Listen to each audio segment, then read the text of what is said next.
MCT oil is 4 kinds of oil. And here's the deal. One kind makes you rapidly get disaster pants. And that kind is usually not filtered out effectively. So you get just a little bit of that stuff for that extra boost in the morning, right?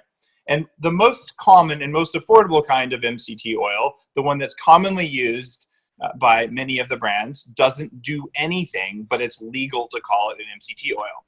It's by some people called pseudo MCT, other people it's called liar's MCT, because if you're putting that in your product and labeling it as MCT oil, you're actually deceiving your customers.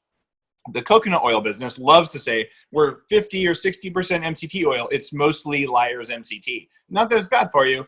Actually, maybe it is if you take too much of it, but it's not very bad for you. And in small amounts, it's actually good for you. Brain Octane is the one MCT oil that is documented in lab studies to raise your ketone levels. These are your fat burning levels that fuel your brain the most. It's actually a source of exogenous ketones, if you're technical about that kind of stuff. And exogenous ketones actually give you energy from fat as if you've been fasting for a few days or on one of those high-fat, low-carb diets, even if you're not. So you feel good very quickly. It's one of the reasons bulletproof coffee works and one of the reasons you don't get disaster pants. And let's talk about that.